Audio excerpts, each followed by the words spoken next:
जय हिंद विद्यार्थी मित्र चला आजच्या लेक्चरला आपण सुरुवात करूया।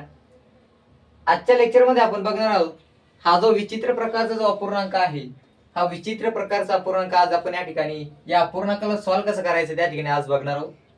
विद्यार्थी मित्र हे सॉल्व्ह करण्यापूर्वी काही कन्सेप्ट आहेत ते बघून घेऊया आपण।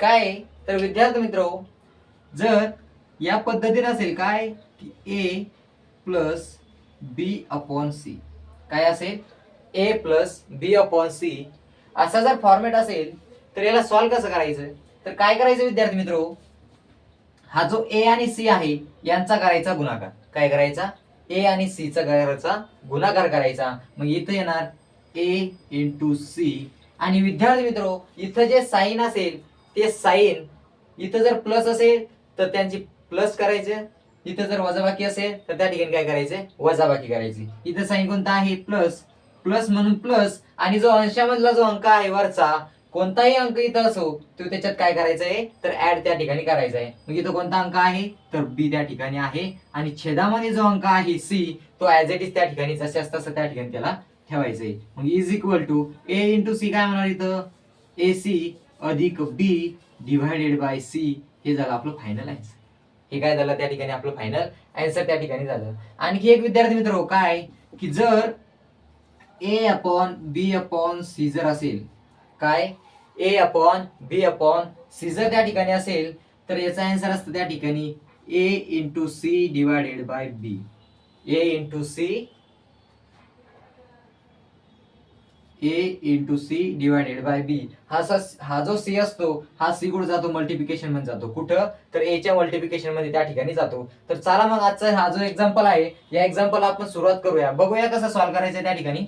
तर विद्यार्थी मित्र बघा, हा जो अपूर्णांक आहे कोणता अपूर्णांक आहे तर 2 छेदामध्ये 3 अधिक 1 छेदामध्ये 2 अधिक 1 छेदामध्ये 1 अधिक 1/3, 1/3। विद्यार्थी मित्र हे अपूर्णांक सोडवत करत असताना सोडवत असताना या अपूर्णांकाला वरून खाली सोडवत न येता तर खालून वर त्या ठिकाणी काय करायचंय तर सॉल्व्ह करत जायचंय। कसं तर खालून वर, मग बघा खालून जर आपण त्या ठिकाणी वरती गेलो तर बघायचं विद्यार्थी मित्र, एवढंच बघायचं काय यावरती लक्ष द्यायचंय, काय द्यायचं यावरती लक्ष। याला जर आपण थोडं बाजूला घेतलं, बघा काय आहे 1 अधिक 1/3, 1 अधिक 1/3। आत्ताच आपण बघितलं काय की ए प्लस बी अपॉन सी, ए प्लस बी अपॉन सी जर असेल तर यांच्या दोघांचा काय करायचं आहे, गुणाकार करायचा आहे। काय करायचं आहे, गुणाकार करायचा आहे। आणि हो जो अंशामधला जो अंक आहे त्याला त्या ठिकाणी काय करायचंय तर मिळवायचं आहे त्यांच्यामध्ये। मग इथं काय होईल 3 एके 3 अधिक 1 छेदामध्ये 3 इज इक्वल टू 4/3, काय होईल 4/3। हे तर आपण सॉल्व्ह करून घेतलं, काय आलं त्याचा आन्सर 4/3 त्या ठिकाणी आलं। मग वरची जी स्टेप आहे ती त्याला ऍज इट इज ठेवायची, 2 छेदामध्ये 3 अधिक 1/2 अधिक 1 2 अधिक 1 छेदामध्ये, हे आपण सॉल्व्ह केलं विद्यार्थी मित्र, हे आपण काय केलंय सॉल्व्ह केलंय। कसं की 3 गुणिले 1, 3 एके 3, 3 अधिक 1 किती झाला 4, 4/3, काय आलं इथं 4/3 त्या ठिकाणी आलं। किती आलं 4/3। मग नंतर आपण काय बघितलं आणखी की जर ए अपॉन बी अपॉन सी जर त्या ठिकाणी असेल तर याला कसं लिहिणार आपण की A into C divided by B, A into C divided by B. तर विद्यार्थी मित्र एवढं जे आहे हे मी सर्कल केलेलं एवढंच त्या ठिकाणी बघायचं। या एला सॉरी हा जो 1 आहे त्याला ए मानायचंय, हा जो 4 आहे त्याला बी मानायचंय, आणि हा जो 3 आहे हा त्याला सी मानायचंय। मग काय होईल A upon B upon C, A upon B upon C is equal to A into C divided by B. म्हणजे हा जो 3 आहे हा 3 कुठे जाईल तर ए च्या मल्टिप्लिकेशनला जाईल। कुठे जाईल ए च्या मल्टिप्लिकेशनला जाईल। ए आणि 3 चा त्या ठिकाणी काय होईल तर गुणाकार त्या ठिकाणी होईल। पुढे काय मग विद्यार्थी मित्र, तर बघा पुढे काय होईल त्या ठिकाणी, हे जे वरचं आहे काय 2 छेदामध्ये 3 अधिक 1 छेदामध्ये 2 अधिक हा जो 3 आहे हा 3 इथं मल्टिप्लाय जाईल। मग 3 इंटू 1 काय होणार तिथं 3 इंटू 1 काय होणार आहे 3 आणि divided by 4. 3 into 1 is equal to 3 divided by 4. हा 4 ॲज इट इज जशाच तसा. त्याच्यानंतर 4चा आणि 2चा गुणाकार करायचा आहे. काय करायचं आहे? 4चा आणि 2चा गुणाकार. नंतर 4 दुने 8, 8 अधिक 3 किती झाले? तर 11 छेदात 4. किती झाले? 11 छेदामध्ये 4.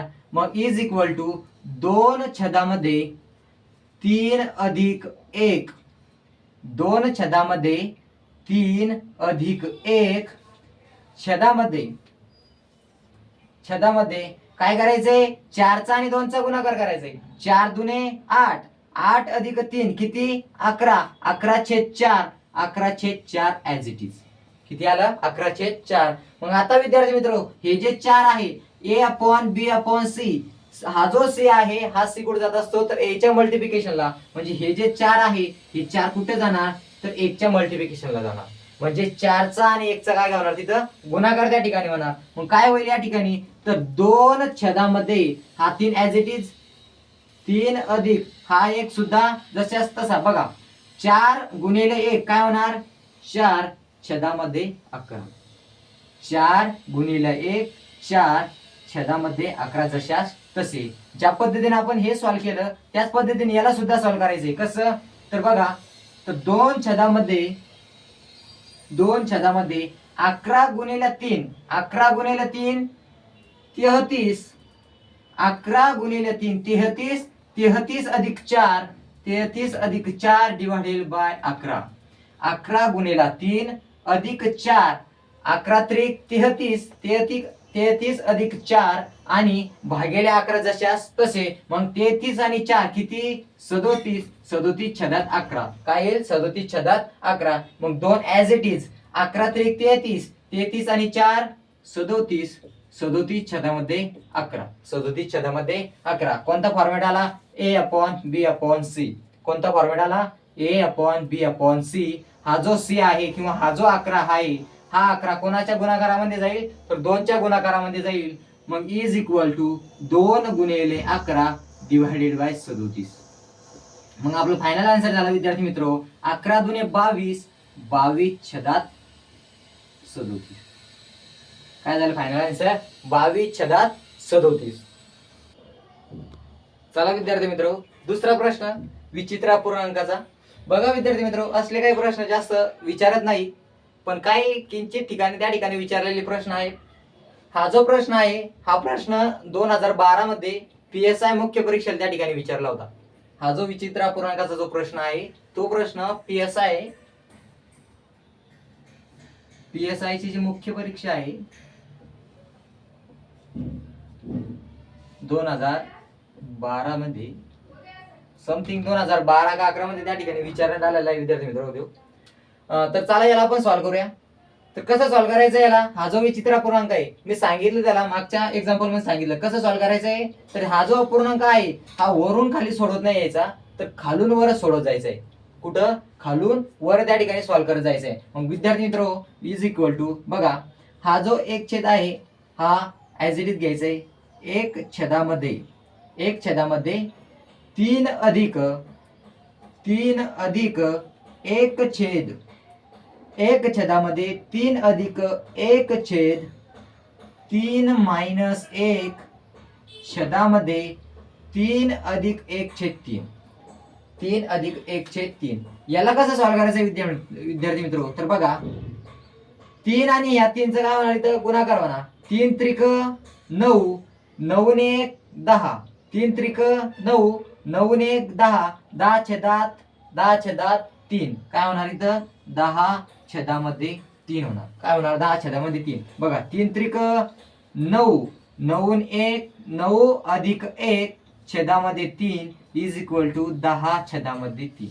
काय होणार? 10 छेदामध्ये 3. 10 छेदामध्ये 3 जशाच तसं. त्याच्यानंतर 1 छेद 3 अधिक 1 छेद 3 अधिक 1 छेद 3 मायनस बघा A upon B upon C, हा जो सी आहे किंवा हा जो 3 आहे, हा 3 कोणाच्या गुणाकारामध्ये जाईल तर 1 च्या गुणाकारामध्ये जाईल. म्हणजे 1 गुणिला 3, 1 गुणिला 3 बरोबर काय होणार 3. 1 गुणिला 3 काय होणार तर 3. आणि हे 10 छेदामध्ये जशास तशी, हे जे 10 आहे छेदामध्ये ते जशास तसे. त्याच्यानंतर काय झाला आता अपूर्णांक आपला तर 1 छेदामध्ये 3 अधिक 1 छेदामध्ये 3 मायनस 3 छेद 10. याला सॉल्व्ह करायचं आहे समोर. याला कसं सॉल्व्ह करणार तर बघा नेक्स्ट 1 छेदामध्ये 3 अधिक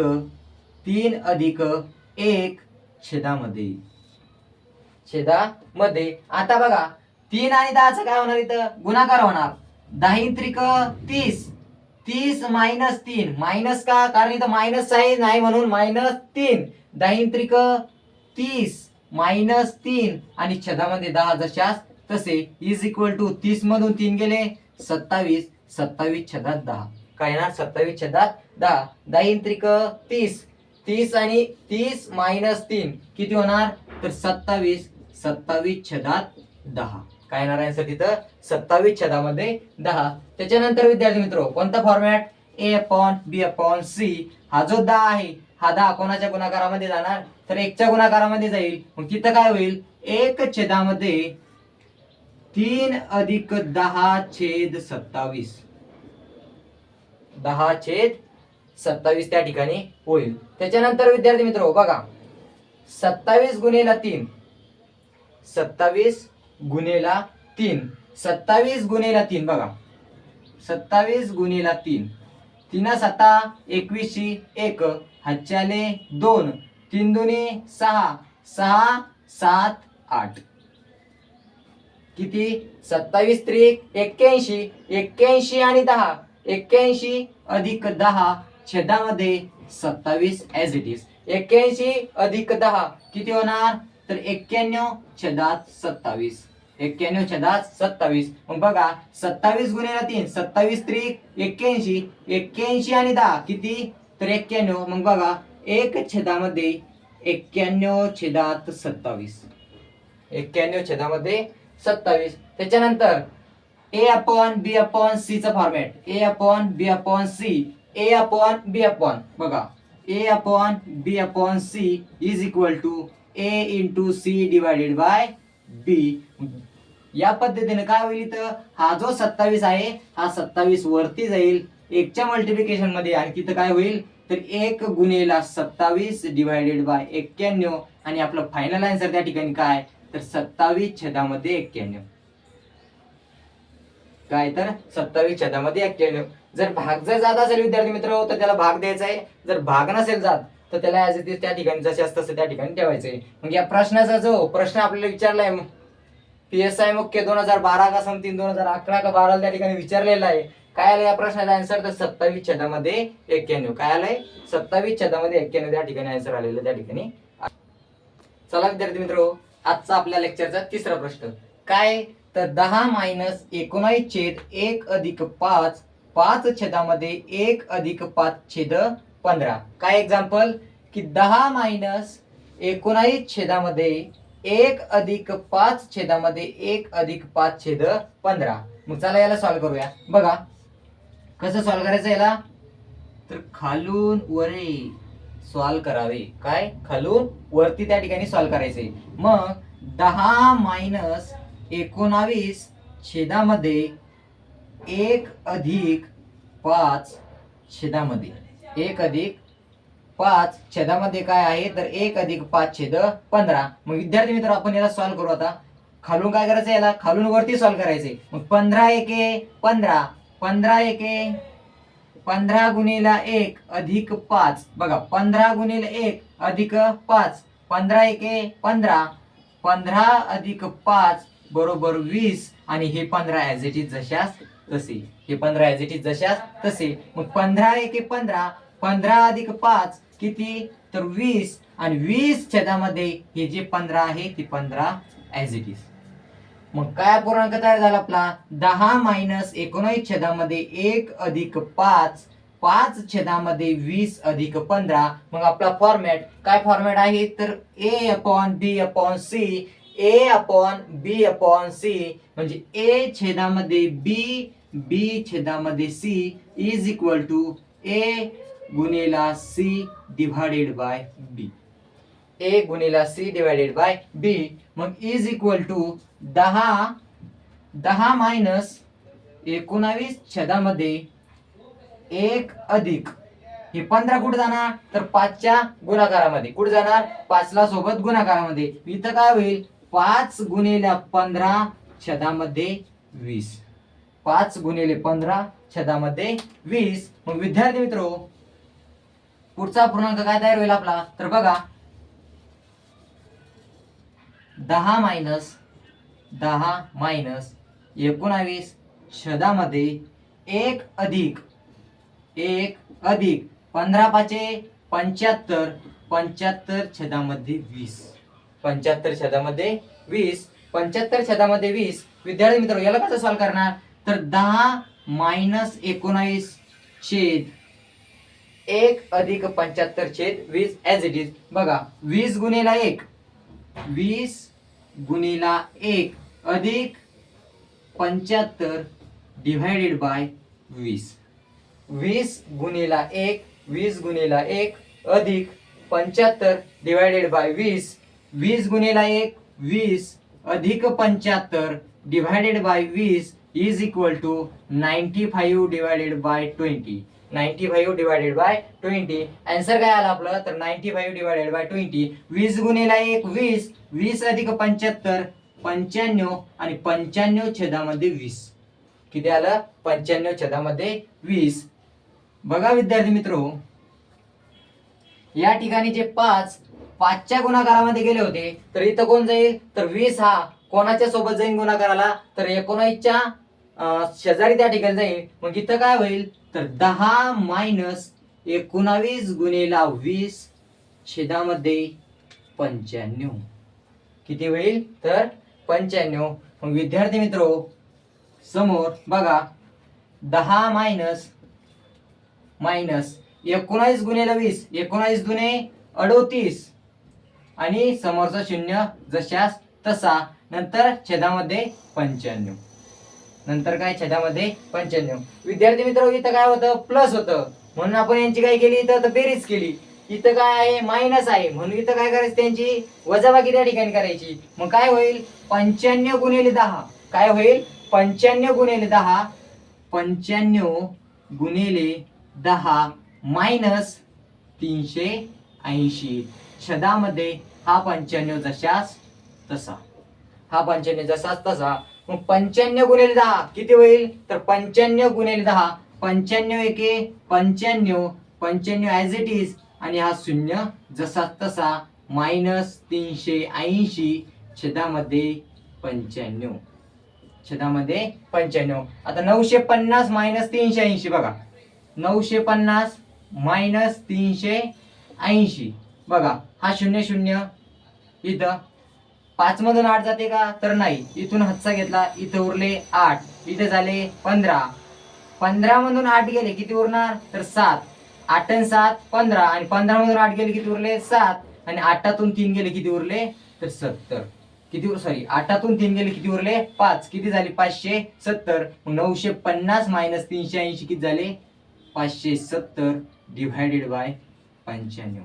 डिवाइडेड बाय 95. विद्यार्थी मित्र या हा जो अपूर्णांक आहे या अपूर्णांकाला एका संख्येने त्या ठिकाणी भाग जातो. कोणत्या संख्येने भाग जातो बरं तर या संख्येला 19 ने भाग जातो. बघा 19 एके 19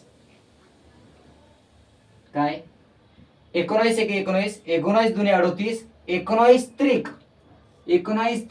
57 आणि हा शून्य जशास तसा. शून्य जशास तसा 19 त्रिक 57 19 चोक 76 आणि 19 पाचे किती 95. आपला आन्सर काय आलं 30 छेदामध्ये 5 आणि 5 एके 5 आणि 5 सक 30. आपलं फायनल आन्सर झालं त्या ठिकाणी 6. काय झालं 6 आन्सर आपलं त्या ठिकाणी फायनल आन्सर झालं. किती तर 6 आन्सर आपलं फायनल असेल.